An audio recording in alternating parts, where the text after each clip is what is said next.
Rugby is more than a sport in the Pacific Islands. It is culture, identity, and community. In nations like Fiji, Samoa, and Tonga, rugby fields are everywhere, from beaches to village greens. Children grow up with a ball in hand, and talent flourishes naturally. Yet these small nations with limited populations and resources have punched far above their weight, producing some of the greatest players in the history of the game. In this episode of Beyond the Try Line, we uncover the story of the Pacific Warriors, how rugby became their gift to the world, the challenges they face, and the spirit that keeps them fighting. Fiji, Samoa, and Tonga each have their own rugby traditions. Fiji is perhaps the most famous, known globally for its mastery of sevens rugby. In the shortened format, Fijians have dazzled with offloads, sidesteps, and pure flair. The Fiji Sevens team has won multiple World Series titles and delivered historic Olympic gold medals in 2016 and 2021. Their style is joyful, expressive, and breathtaking to watch. Sevens rugby is not just entertainment, it is a national treasure. Samoa and Tonga, meanwhile, built reputations in the 15-a-side game. In the 1990s, Samoa shocked the rugby world by reaching the quarterfinals of the 1991 and 1995 Rugby World Cups.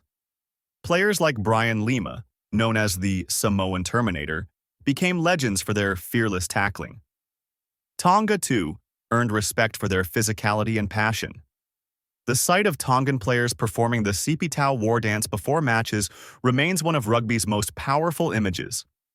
What unites these nations is the spirit of the Pacific. Rugby is woven into daily life. Matches bring entire villages together. Players are seen as ambassadors, carrying the pride of their families and communities. For many, rugby is also a pathway to opportunity. With limited economic prospects at home, talented players often move abroad, to New Zealand, Australia, France, or England, where professional contracts can change their lives. This migration has created both triumph and tension. Pacific Island players have become stars on the world stage. Jonah Lomu, born to Tongan parents in New Zealand, revolutionized rugby in the 1990s. More recently, players of Pacific heritage like Manu Tulagi, Semi Radradra, and Charles Putau have electrified audiences. Yet many of these stars end up representing other nations, not their islands of origin, due to eligibility rules and economic pressures. For Fiji, Samoa, and Tonga, this has often meant losing their best talent.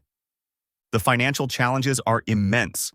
Rugby unions in the Pacific Islands operate on tiny budgets compared to Tier 1 nations. Travel costs, infrastructure, and player wages are constant struggles. Corruption and mismanagement have also been issues. Despite these obstacles, the passion never fades. Volunteers sustain local clubs, communities raise funds, and players sacrifice for the jersey. In recent years, reforms have given hope. World Rugby has changed eligibility rules, allowing players to return to represent their countries of heritage after a stand-down period. This means that stars who once played for New Zealand or Australia can now represent Fiji, Samoa, or Tonga later in their careers. The creation of the Fijian Drua and Moana Pacifica teams in Super Rugby has also provided professional pathways while keeping players connected to their roots. The impact of Pacific rugby is global. Their style has influenced how the game is played everywhere. Offloading, running rugby, and fearless creativity, hallmarks of the Pacific, are now central to modern rugby. Coaches around the world look to the islands for inspiration. Economically, Pacific players contribute massively to foreign leagues. Culturally, they bring vibrancy and diversity to rugby communities across continents. Yet perhaps the greatest legacy of the Pacific Warriors is their spirit. Despite limited resources, despite losing players to richer nations, despite constant struggles, they continue to compete with pride. When Fiji beat Australia in the 2023 World Cup, it wasn't just an upset. It was a reminder of the island's enduring strength. Every time Samoa or Tonga take the field, they carry not just themselves but the hopes of small nations with giant hearts.